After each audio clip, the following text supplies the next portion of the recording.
بسم الله الرحمن الرحيم. طه ما أنزلنا عليك القرآن لتشقى إلا تذكرة لمن يخشى تنزيلا ممن خلق الأرض والسماوات العلى الرحمن على العرش استوى له ما في السماوات وما في الأرض وما بينهما وما تحت الثرى وإن تجهر بالقول فإنه يعلم السر وأخفى الله لا إله إلا هو له الأسماء الحسنى وهل أتاك حديث موسى إذ رأى نارا فقال لأهلهم كثوا إني آنست نارا لعلي آتيكم منها بقبس أو أجد على النار هدى فلما أتاها نودي يا موسى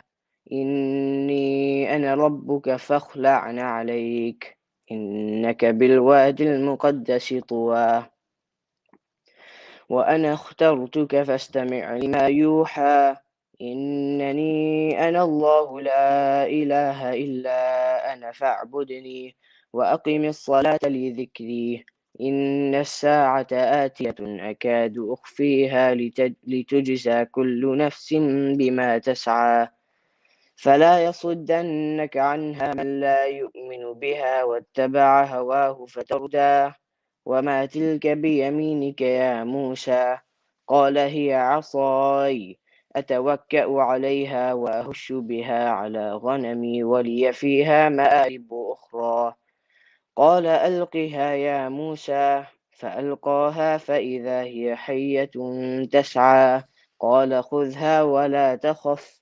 سنعيدها سيرتها الأولى واضمم يدك إلى جناحك تخرج بيضاء من غير سوء آية أخرى لنريك من آياتنا الكبرى اذهب إلى فرعون إنه طغى قال رب اشرح لي صدري ويسر لي أمري واحلل عقدة من لساني يفقه قولي واجعل لي وزيرا من أهلي هارون أخي اشدد به أزري وأشركه في أمري كي نسبحك كثيرا ونذكرك كثيرا إنك كنت بنا بصيرا قال قد أوتيت سؤلك يا موسى ولقد مننا عليك مرة أخرى إذ أوحينا إلى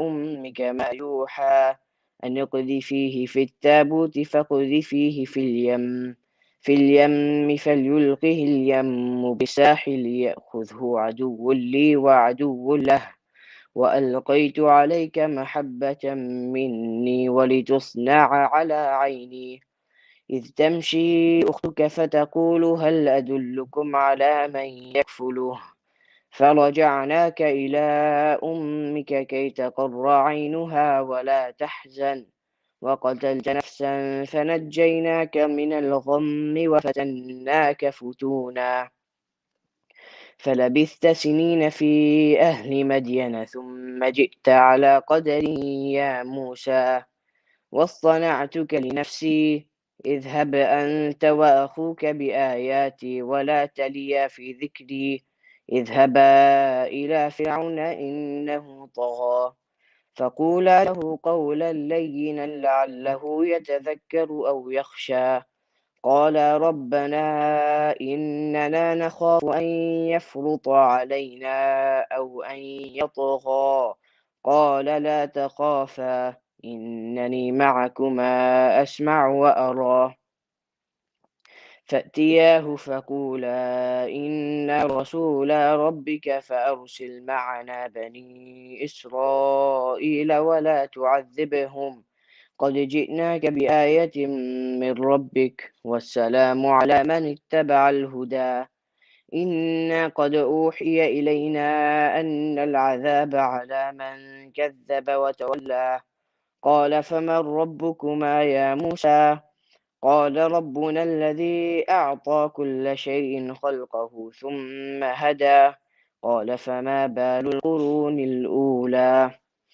قال علمها عند ربي في كتاب لا يضل ربي ولا ينسى الذي جعل لكم الأرض مهدا وسلك لكم فيها سبلا وأنزل من السماء ماء فأخرجنا به أزواجا من نبات شتى كلوا وارعوا أنعامكم إن في ذلك لآيات لأولي النهى منها خلقناكم وفيها نعيدكم ومنها نخرجكم تارة أخرى ولقد أريناه آياتنا كلها فكذب وأبى قال أجئتنا لتخرجنا من أرضنا بسحرك يا موسى فلنأتينك بسحر مثله فاجعل بيننا وبينك موعدا لا نخلفه نحن ولا أنت مكانا سوى قال موعدكم يوم الزينة وأن يحشر الناس ضحى فتولى فرعون فجمع كيده ثم أتى قال لهم موسى ويلكم لا تفتروا على الله كذبا فيسحتكم بعذاب وقد خاب من افترى فتنازعوا أمرهم بينهم وأسروا النجوى قالوا إن هذان لساحران يريدان أن يخرجاكم من أرضكم بسحرهما ويذهبا بطريقتكم المثلى فأجمعوا كيدكم ثم أتوا صفا وقد أفلح اليوم من استعلى قالوا يا موسى إما أن تلقي وإما أن نكون أول من ألقى قال بل ألقوا فإذا حبالهم وعصيهم يخيل إليه من سحرهم أنها تسعى فأوجس في نفسه خيفة موسى قلنا لا تخف إنك أنت الأعلى وألق ما في يمينك تلقف ما صنعوا إنما صنعوا كيد ساحر ولا يفلح الساحر حيث أتى فألقي السحرة سجدا قالوا آمنا برب هارون وموسى قال آمنتم له قبل أن آذن لكم إنه لكبيركم الذي علمكم السحر فلأقطعن أيديكم وأرجلكم من خلاف ولأصلبنكم في جذوع النخل ولتعلمن أينا أشد عذابا وأبقى قالوا لن نؤثرك على ما جاءنا من البينات والذي فطرنا فاقض ما أنت قاض إنما تقضي هذه الحياة الدنيا إنا آمنا بربنا ليغفر لنا خطايانا وما أكرهتنا عليه من السحر والله خير وأبقى إنه من يأت ربه مجرما فإن له جهنم لا يموت فيها ولا يحيا ومن يأته مؤمنا قد عمل الصالحات فأولئك لهم الدرجات العلى جنات عدن تجري من تحتها الأنهار خالدين فيها وذلك جزاء من تزكى صدق الله العظيم. All right. Jazakumullahu khairan, Hafiz Abdul Rahman. We appreciate your beautiful recitation. Hafiz Abdul Rahman is a student of Islamic uh, Institute of Knowledge, the Institute of Knowledge in California. And Jazakumullahu khairan for that beautiful recitation. So, my name is Farhan Ahmed, and I will be the moderator for today. Um, just a brief introduction of who I am. I am the founder of Ihsan Coaching, which is an online platform with trained professionals designed to address social, emotional, familial, and spiritual issues. Ihsan Coaching is completely online, and please come check us out at ihsancoaching.com. So, moving along with the program, one unique thing about the Ramadan Prep Challenge is that every single day there's a new challenge. If you haven't heard yesterday's speech, I do highly encourage it. Dr. Haifa Yunus, she gave a great speech on the importance of dua, and she highlighted the du'as from the Quran that we should be saying on a daily basis, inshallah. In line with that, yesterday's challenge, was about writing down a list of du'as that we can say every single day. So every single challenge has 3 levels, right?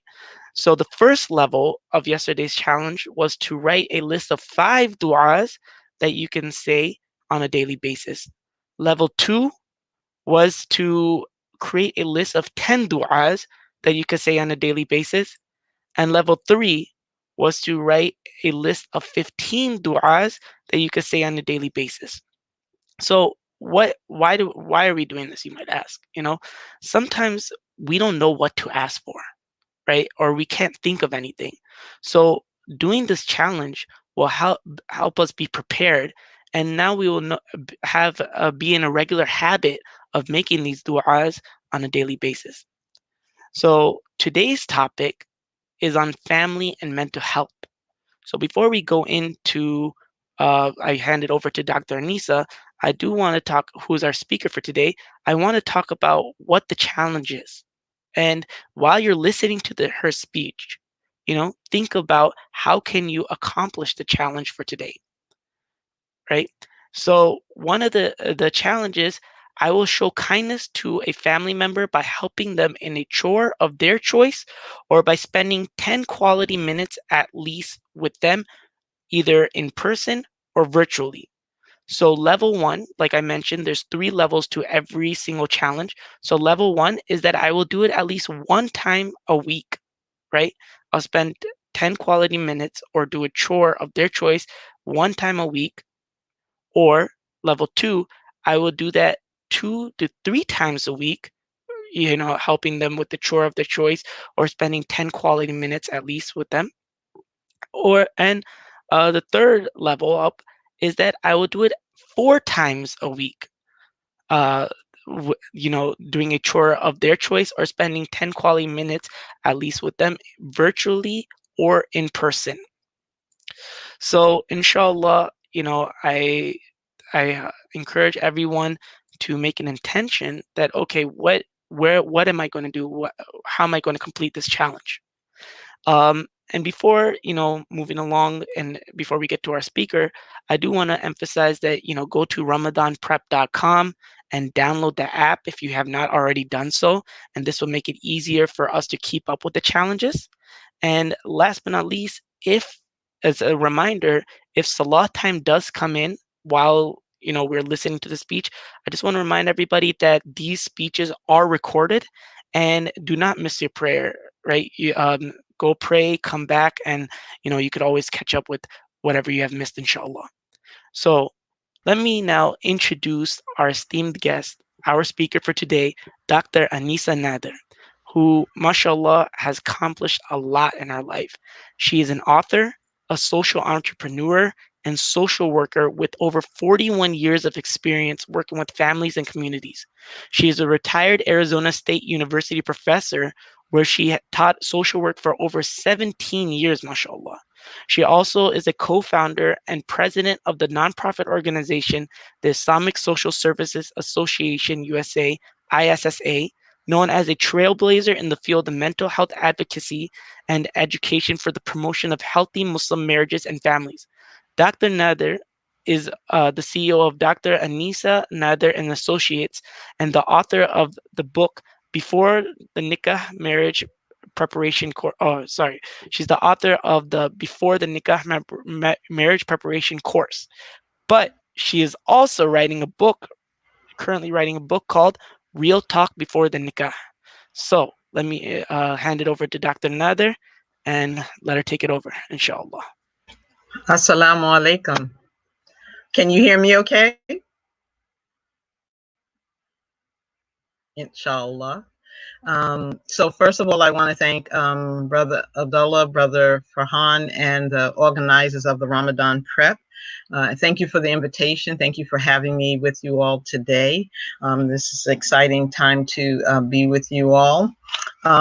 And as we approach Ramadan, and it's so important for us to prepare for this special time in the lives of Muslims, in the lives of our community's lives. So we're in Shaban, and we're just a week away from Ramadan. SubhanAllah, it's just amazing. In the name of Allah, the most beneficent, the merciful, I want to take this opportunity just to share with you a few of my thoughts regarding mental health in the family and having a mentally healthy Ramadan. So one of the things that I think is really important is to stop and take some deep breaths. So many of us are just roaming and going like very, very quickly from one moment to the next.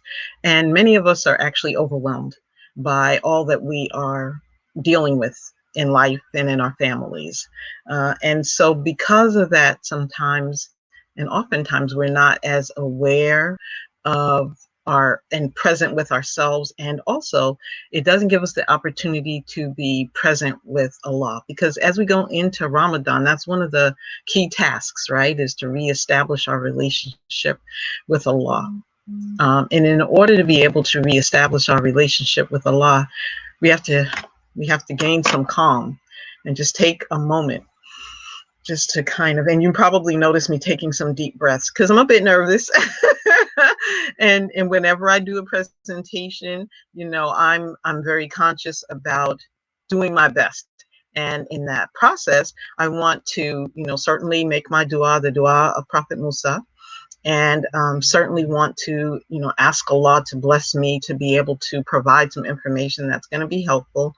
And then, of course, take some deep breaths to be able to be calm and to be centered in this process. And so, whatever you do, whether you're in school or you work or you are stay-at-home parent, those are some good tips, especially to provide some space in between each responsibility that you have or each activity that you're engaged in. So I think that that's really important. Being focused, being present, and developing a sense of peacefulness within yourself. Because when we have that, then we can go to Allah in a better state. I also want to just take a few moments to kind of recognize that lots of us are at different places in terms of our own personal mental health. Some of us this has been a really tough year for so many of us. I'm teaching a class, and at least 3 or 4 members of the class have had a close family member pass away. So between COVID and then natural causes and aging and other circumstances that have occurred in our families or in our communities, some of us may even be dealing with unresolved grief and loss. And so I want to take a few moments just to kind of remind us of how important it is to address our personal mental health, to recognize that sometimes we experience sadness. And that's natural. It's part of the human being. We know that Jacob, Prophet Yaqub, he experienced grief and loss when he thought that he would never see Joseph again, Prophet Yusuf again. And of course, the Prophet Muhammad sallallahu alaihi wasallam, he certainly experienced sadness and loss when Khadija radiallahu anha passed and his uncle passed. And so these are natural aspects of life. So I want to encourage us to recognize that they're natural, but also think about some and begin to practice some habits that will help to ease that loneliness, that depression, that sadness. And I'll get back to some of those. Another thing that I want to do, as I mentioned, sometimes we are also, Ramadan is a time where, especially pre-COVID, and inshallah we'll get back to it, when we were in the habit of spending lots of time together.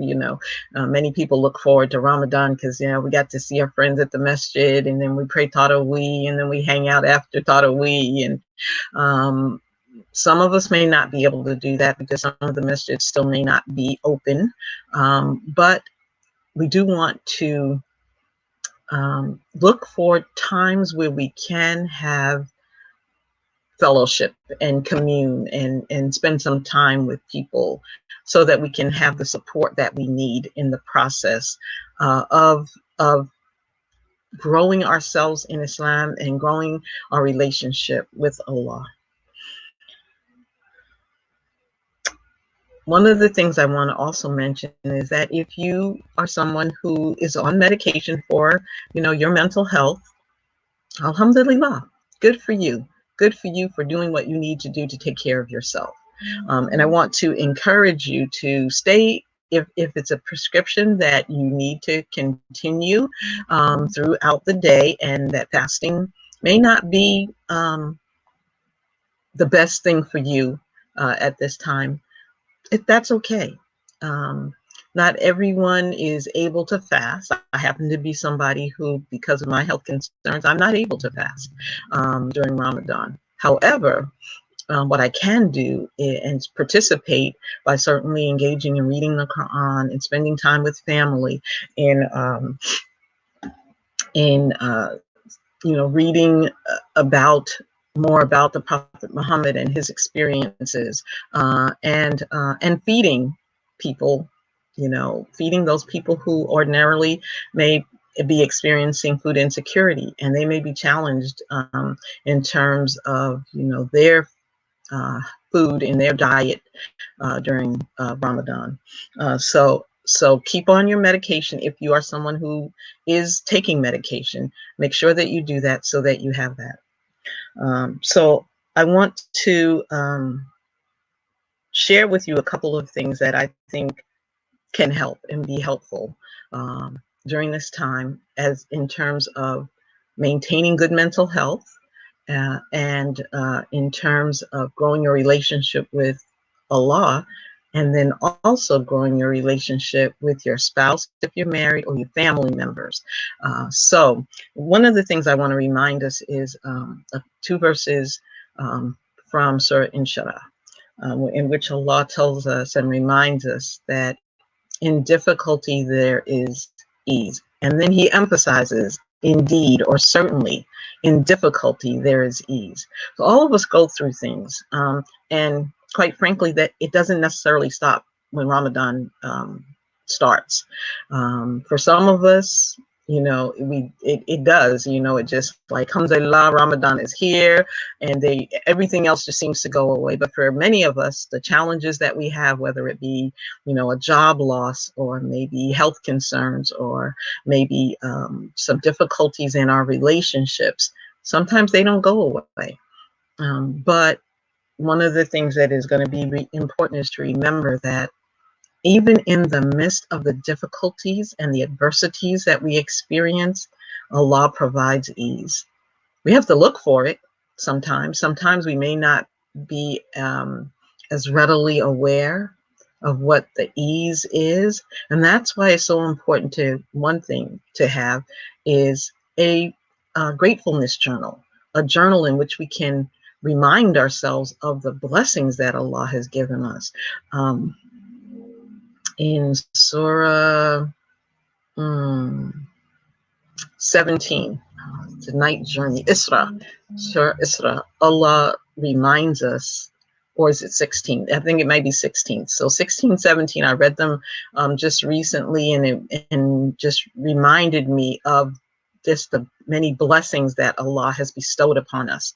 And so I just want us to remember that Allah has shared and bestowed upon us so many blessings, so many that we don't even remember and we don't even recognize. And that's why it's helpful to have a gratefulness journal, a journal that gives us each day, just take a moment just to write down one thing that we're grateful for, one of the favors of Allah that we're so grateful that Allah has provided us, whether it's, the air we breathe, the food we eat, the opportunity to see our family, to the opportunity to smile, in the midst of the challenges, the opportunity for sunlight, rain, whatever it is. even in the difficulty, whether we, are suffering difficulty with, as I said, employment loss or other kinds of things, school challenges, Islam is a religion of hope and hopefulness. So I want to encourage us to stay hopeful and to give each other, to remind each other to be hopeful. And so that's really important. And to also remember that Allah doesn't put a burden on us greater than we can bear. No matter what we're going through, no matter how difficult the times or the challenges may be, don't give up. With Allah, all things are possible. And sometimes we don't remember. Sometimes we just moving so fast, we don't even think about it. But stop. Take this opportunity today, tomorrow, in preparation for Ramadan, in the beginning of Ramadan, to stop and remind ourselves of the blessings that Allah has provided for us. I want to also say that as we take care of ourselves, as I said, for those who are on medication, keeping medication going, also eat well. Ramadan is not a time to skimp on good health and good nutrition. So that doesn't mean we need to overeat. It just means that we need to eat the right foods. We need to get up for sahur, maybe have a healthy smoothie with maybe some green vegetables in it and some fruit.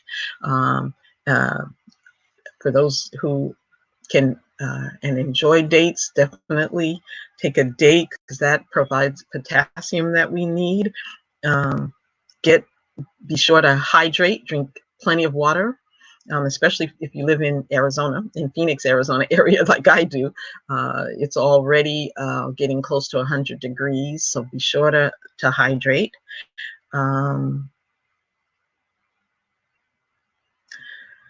Rest,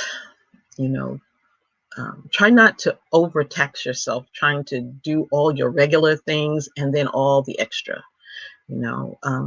See if you can take time off from maybe some activities that don't need to be done during Ramadan, and focus on the things that you need to do for work, for school, for your family, and to experience the blessings of Ramadan, to be able to get closer to Allah, to take time for reflection, to take time reading your Quran. And also, don't beat yourself up if you don't get through the whole Quran. If you can, there's a good, one of the sisters posted a good way to kind of be able to accomplish reading the entire Quran by maybe reading 4 pages after each salah. And if that's possible for you, do that. If it's not possible for you, read what you can, or listen. If you can't read, or if reading is going to be difficult for you, then listen to the words of Allah. I think that Allah, and I know that Allah does, as He said, He doesn't put more on us than we can bear. So don't overwhelm yourself. I think that that's one of the things that, for good mental health, we want to stay balanced as we can, because this is a religion of balance. It's a religion of hope. And also that we don't take on more for ourselves, because Allah doesn't put on more for us than we can bear. So let's be careful not to take on more for us than we need to. And then when I want to talk about establishing or reestablishing our relationships with each other and our family members, I want to start with the spousal or the marriage relationship. If you're married, this is an important time to reconnect with your spouse, to reestablish that loving, compassionate, peaceful relationship with your wife or your husband. This is the foundational relationship in a community. And when we have a healthy marriage relationship, then we have a healthy family and, inshallah, a healthy community. So this beginning of Ramadan marks the week of the National Healthy Muslim Marriage Week. And this Saturday, we launch National Muslim Marriage Week. So So for those of you who can join us at 1:30 Pacific time, certainly feel free to register at tinyurl.com/healthymarriage2021. We'd love to have you join us. But what I want to encourage you more than anything to do is spend some time, quality time with each other. The challenge that was given today is such an important challenge, but spend some quality time with each other. Eat sahur together, eat iftar together, have your dinner, have your break fast together, read Quran together, maybe do a round robin, Quran reading, whatever verses or you reading, you take one, he take one, you take one, he take one. I mean, we used to do that as a family. Have an Islamic moment, maybe talk about what it was you learned during Ramadan, or during your reading of the Quran that day, or maybe maybe what you heard during a Taraweeh talk, or just take some time getting to talk to one another, and put aside and I'm very guilty of this, but put aside the technology. Take a break from the technology. In my family, we take a break from kind of the worldly movies and television shows, and we spend more time focusing on shows. Like, I heard that there's a good show that we're going to look into about Omar ibn al-Khattab. That certainly the story about Arturo and his family and his experience is perhaps a good one. Certainly the message. I mean, there's certainly other things, but that might be good for you and your family, is to maybe take some time and then spend some time talking about what you learned. And so that can be quite beneficial in terms of building relationships as a couple and as a family. Another thing I want to say is the importance of encouraging each other. I think that we don't encourage one another enough. I must say I'm very grateful. I have a very encouraging husband and family. And we do tend to try to encourage each other with whatever it is we're doing, because when we don't encourage one another, what we tend to do then is bring each other down. And that can cause us to feel the depression or the hopelessness, the sense of I'm not good enough, the sense of I'm not worthy. And that's not one of the things that we want to do. We want to build each other up. We want to encourage each other. We want to grow each other. I want to also encourage us to remember that Allah has our back. That Allah has our back, that He's with us. Even when we don't realize He's with us, He's with us. A couple of books that I have, in addition to the Quran and in addition to the Sirah, but there's a book, and some of you may have heard about it already. It's the new edition of Yasmin Mogahed's book, Reclaim Your Heart. And she provides some personal insights on breaking free from the challenges, and she calls it the life's shackles. And I would encourage, it's heartwarming, and it's very enjoyable, and it's something that you can do as a couple. You can read together. You can have a kind of a mini book club with some of your friends, maybe read a chapter and talk about it. There's very short chapters, and so inshallah, so this is that book. And so for some of you that may be helpful. And of course, always taking time to send salawat on the Prophet sallallahu alaihi wasallam, because in the process of doing that gives us ease. That gives us ease in the midst of everything. So back to Sister Yasmin Mogahed. One time she gave a talk, and I was going through some difficulty at that time, and she shared how Prophet Musa alayhi salam remembered that Allah had his back. When the Israelites were leaving Egypt, and he was taking them out of Egypt, they got to the Red Sea. And, many of them was like, oh my God, what are we going to do? And of course, Pharaoh was right behind them. And what are we going to do? But he was committed in his belief that Allah had his back. He's standing there before the Red Sea. And I mean, I can't even imagine how he could have even thought that the Red Sea would open and he could depart into it. But he knew Allah had his back. And that's the message that we have to remember, is that Allah always has our back. You know, whether it's parting of the Red Sea, whether it's, you know, blessing us not to get into to a situation that we, you know, can't get out of. I was just thinking about, even, you know, once we had an accident on the road, we were going to an Islamic event. We had an accident on the I-10 going towards LA. We had an accident and it was really scary. But you know what? Allah blessed one of my students to be passing by and stop to help us. That was the ease in the midst of the difficulty that I might not even have recognized, you know, except that Allah is so merciful. He showed it to me. It was glaring, and so I could see it. So I just want to encourage us to take more time, use this time in preparation for Ramadan, and certainly in the beginning of Ramadan, to establish or reestablish good habits of how we talk with one another, how we spend time with one another, how we encourage one another, and how we give each other hope and encouragement. Let me see. I have a few other notes. I think that those are the basic things that I wanted to share. I want to also encourage us to cultivate our heart and our soul. So this is the time to do that. Whatever new habits. So I want to encourage you, one, to think of some new habits. Maybe one is the challenge that we have today. Maybe do a chore. Maybe spend some quality time, 10 minutes with, you know, your spouse or other family members.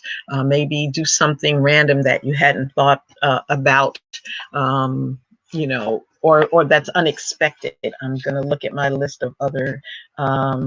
Maybe zikr together, go on a walk, you know, maybe after iftar, maybe go on a walk, maybe after iftar before tarawih, or maybe a light walk after suhoor in the morning, depending upon that time for you. And I think that those might be some of the ways to bring kind of, and to be more mindful of our relationship with Allah, and to develop that love and that care and compassion and that peacefulness, so that we can be mindful as we develop our relationships during this Ramadan. So my questions, and perhaps this is a good time to put one of my questions up, Brother Farhan. Yes. So let's see. What is the one thing you can do this week to improve your relationship with your spouse or other family members? So I'd like you to think of one thing that you can do, in addition to the ones that are already suggested in the challenge, to improve your relationship. I've suggested a few things. You know, make it could be even just make breakfast, or help make the bed, or make the bed so they don't have to do it. Or it could be just saying a kind word or giving a smile, because we know that even a smile is charity, but and a smile helps to bring that light out of each other. So I think that that's certainly one question that I would want. And then another question. I think we have another question for everyone too, Brother Farhan.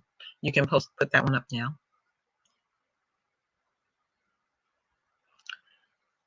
As a community, what is something that you can do to be more supportive of, let's say, a young couple or a young family or a single person? You know, a lot of there are single Muslims who are here, they're by themselves, they're without family, maybe they're students and they don't have family here, or maybe they're new converts and their family's not Muslim, or maybe not supportive of them being Muslim, and maybe they want to be married.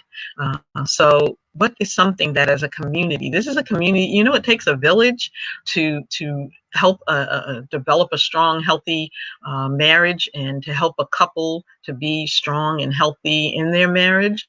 It takes a village to raise children, and it takes a village to develop a healthy community. So let's think about what's one thing that we can do in our own communities, our local communities, in our masajid, to provide, to be more supportive of each other, especially our singles, our young couples, and our families. So I think those are the two questions that I have.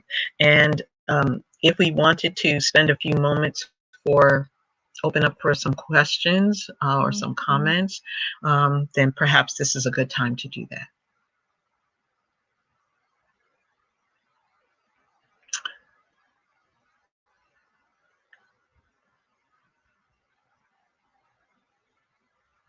Alhamdulillah.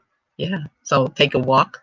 Well, so we have some suggestions about what people can do. Maybe take a walk with family, or maybe watch a movie with family. So yeah, or with sisters, with your sisters. Thank you. Yes. Yes. Okay, so suggestions came, what can be done as a community. We can text members of the community.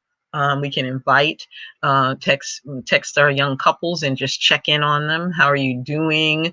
You know, we're concerned about you. We just wanted to let you know we're thinking about you. And maybe, you know, you can come over for dinner, certainly keeping in mind CDC guidelines, perhaps maybe have a dinner in the park or dinner in the backyard, but keep those CDC guidelines in mind and say salam and smile. Yeah, absolutely. Indeed. Brother Farhan, are there any questions that we can perhaps address for people, or?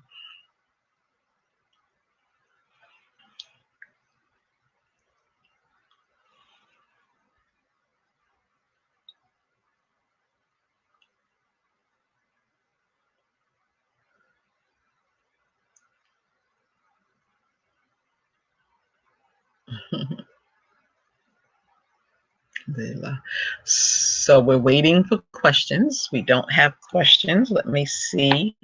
Oh, I do want to share this dua, and perhaps and I know that there was a suggestion to come up with some dua as one of the challenges early. And one of the dua that I've been reading lately is a prophetic prayer for well-being. So, you know, with the physical health challenges that many people have had, as well as the, you know, some of the grief and the loss and the sadness and depression that people are feeling, that this is a good dua. It is, let's see, it's called A Prophetic Prayer for Well-Being. And I'll just read the translation of it, and I'm sure that you can look it up and you can find it. It is, O Allah, I ask you for complete well-being in this life and the hereafter. O Allah, I ask you for forgiveness and well-being in my religious practice, my worldly affairs, my family, and my wealth. O Allah, conceal my faults and grant me safety from my fears.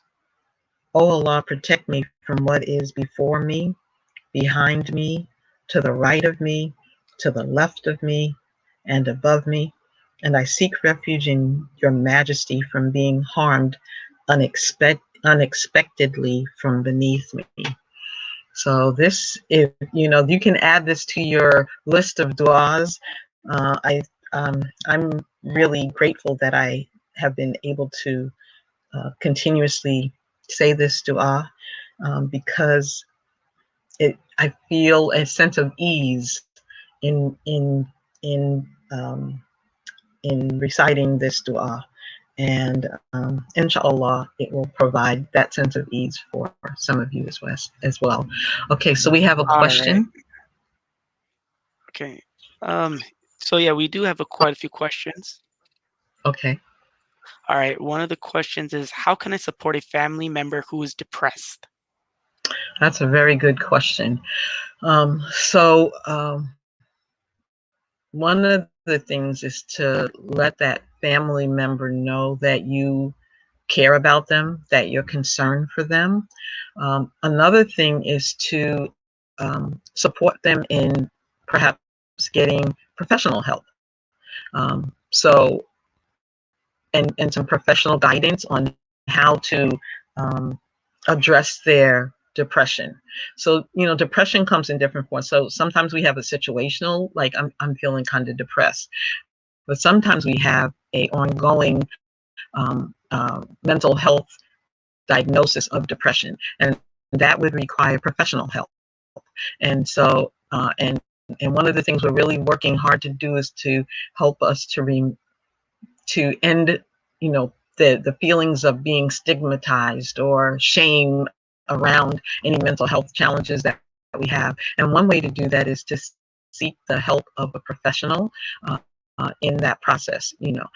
Certainly, having spiritual guidance is important. When we have a mental health diagnosis, it's important also to get the professional guidance from those who are expert in the field.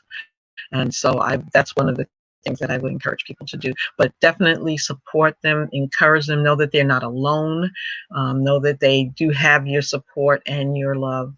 Yeah, absolutely. All right. The next question: do you find COVID has impacted mental health, and any suggestions on what we do to take care of our mental health during these difficult times? I absolutely do think COVID has impacted our mental health. Whether you actually have had COVID physically, or whether or not you have the kind of residual effects of COVID because of you know socially distancing, or physically distancing, that sense of isolation. I know in the early days last year, I was feeling very overwhelmed and anxious myself. And then in this past year, we've had a lot of challenges with the murder before our eyes of George Floyd, and that the anniversary of that is coming up. So the combination of COVID and coming face to face with the racist behaviors that we've seen in society, and then for many people, the loss of jobs, the loss of the kids coming home and missing their friends, and parents taking on triple duties that they thought they had helped with. All of those things do have impacted and do impact our mental health. So suggestions for what we can do to take care of our mental health during these difficult times. So one thing is to acknowledge it and to recognize that it's normal, that we would experience these difficulties during this time, and to seek the help of supportive friends and family. I'm very grateful to say that even though we were very close to home in this last year, I had my husband and my daughter, and I did get the opportunity to spend time with my son and daughter-in-law and grandchildren because they also were social distancing, and so that made a huge difference. So if you can spend time with other people who are as concerned as you are, or as mindful as you are about how you social distance, then I think that's what people need. We're a social creature. That's one of the things about the human being, and having to be distant from each other. And so many people have missed being at the masjid. If you've been a regular masjid goer, you've missed being at the masjid. If you're somebody who loves to be at work and kind of have coworkers to chat with, and you don't have that, so I would say ease back into it, especially now that many people are getting vaccinated, and also if you can spend time with people and you're in climates where you can kind of be outside a bit. I had a couple of friends and we got together at the park and we sat socially distanced, but we were able to see each other. We didn't hug each other, which we were huggers and we loved to hug each other, but we were able to visit one another and spend time with each other. And that was really, really, really important for us. Also make dua. Just call on Allah. Just keep asking Him for the opening, to help you through whatever difficulty that you're facing. Call on Allah. Continue to call on Allah. Keep your prayers, your regular 5 salah, and add, if you can, some extra salah, some sunnah prayers, and as I said, dua in that as well. So, and don't forget seeking the professional guidance. There's, if you can actually make an appointment to go in and see a professional, but there's a lot of teletherapy because of COVID and because of not being able to actually be face to face with our healthcare providers, and so utilizing professional counseling or coaching, or spiritual counseling with a combination of professional and some teletherapy, I think is going to be really advantageous. Thank you for that great answer. All right, the next question. Can you help others going through something while you're going through something as well? Or is it hypocritical to tell others to have faith and stay strong when it's hard for you? I really appreciate that question.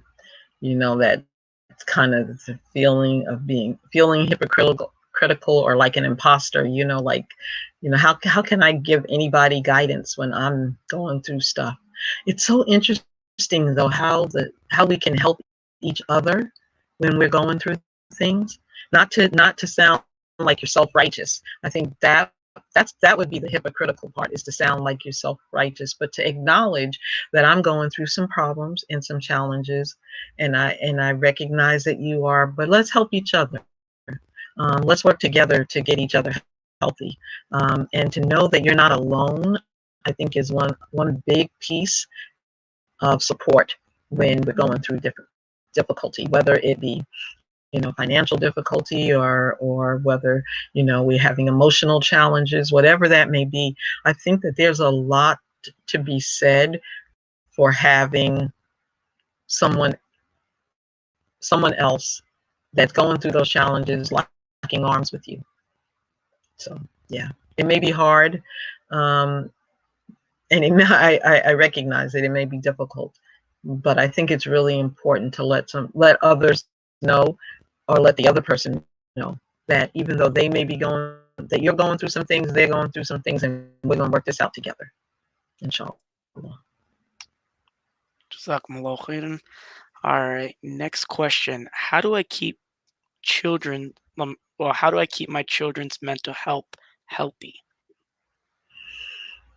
Well, one of the things I like about this question is it has a ring of prevention and early intervention. So like, what can we do before there's a problem? So I'm a strong prevention advocate, and I like to address things before they become a problem if we can. So one of the things that I would certainly say is, we want to, as parents, we want to role model good behavior. If we can demonstrate for our children good mental health, like getting good rest, eating healthy foods, exercise, having a positive mental attitude, thinking about the blessings of Allah, I think those things are just really, really very important. So being a good role model for what good mental health is and can be. I think that providing opportunities for healthy socialization is also an important thing for children. Helping them to make good friendships is really important. And also acknowledging their challenges. When they say, "Mommy," I remember one of my children's, when he was like very young, like 7 years old, he found it difficult. We were in a community. He was the only African American in his class, and it was hard for him. Why am I the only one? And it may be the only one girl, the only African American, the only Muslim, the only whatever it is, and so you feel this sense of loneliness. So our kids are going through lots of things. And I think as parents, it's important for us to acknowledge that they have challenges that maybe we didn't grow up with. And so I think that that's certainly an important thing. So recognizing that our children at different ages and stages, they could be school age, they could be teenagers. And I think the other thing is providing them a support network. I was blessed to be able to help start Al Mu'mina, a young Muslim women's youth group with a group of young women. They were 15 years old at the time. But that gave them the opportunity to have a group of girls that cared about them. They were supportive of each other. They had each other to socialize with. They had each other to remind them of good manners and good behavior in Islam. And they grew up to be some of the best young women in our community. And now they're leaders in the community. And so I think helping to develop and establish some social networks, youth groups, and social support networks for our children is really important. I think one of the key things, though, is to be a good role model. To be a good role model and spend some quality time with your kids and listen to them. Listen to them and hear what they have to say to you. Mm-hmm. Jazakumullah khairan for that great answer. And I think that is all of the questions that we have for now. If there's any last minute questions, or if not, just give it another second or two. So just want to thank you, Dr. Aneesah, for this great reminder. May Allah preserve you and allow you to continue to doing all the great work you are doing, and allow us to learn from you. So a couple of things that I took from it is, number one, take care of ourselves during this month of Ramadan, eat healthy, make sure we're cultivating our hearts and soul, and also reconnecting with our spouses and family. So that was a great reminder for myself. And somebody's asking, how can we contact you? So let's see. Should I give you? You can Maybe email me. You can phone. How Okay. should we share that information? I'm certainly willing to share information, but I'm on Facebook. I'm on WhatsApp. So there's lots of different ways to reach me. So can we Facebook search you, Dr. Aneesah Nadir, or what? Yes. What do we say? Yeah. Okay. Yeah. Dr. Aneesah Nadir. Yes, you can do Okay, that. Nadir. Sorry about that. No, that's okay. okay. Okay, great. So that's how one way we could contact you, inshallah. So I know we're coming to the close, and I want to make sure that everybody go check out Ramadan Prep Challenge, RamadanPrep.com. Check out all the challenges. Make sure you do today's challenge as well. Tune in for tomorrow, inshallah, for another great talk. And I want to call back Hafiz Abdurrahman from IOK Institute of Knowledge. Oh, sorry, go ahead. Before you do that, I also want to remind people, and I really want to invite you to join me on Saturday, if possible, for the launch of National Muslim Marriage Week. I think you're going to really enjoy it, and we'll have Imam Muhammad Majid as our guest speaker. MashaAllah. MashaAllah. So, yes, make sure you tune in on Saturday. And let's call back Hafiz Abdurrahman for a short dua, inshallah, to close off the session.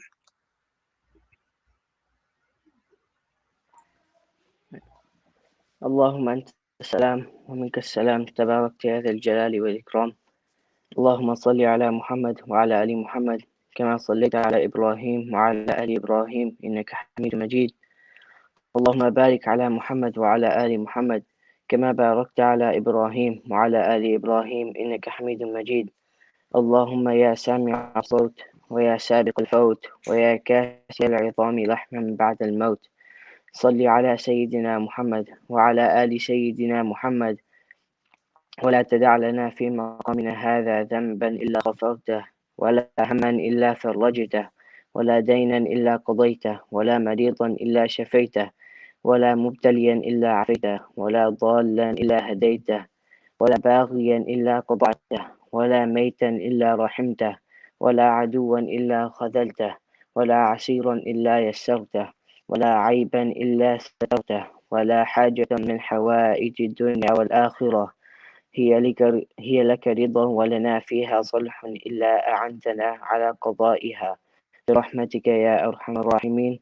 سبحان ربك رب العزة عما يصفون والسلام على المرسلين والحمد لله رب العالمين. آمين. جزاكم الله خيرا. السلام عليكم ورحمة الله وبركاته. وعليكم السلام ورحمة الله وبركاته.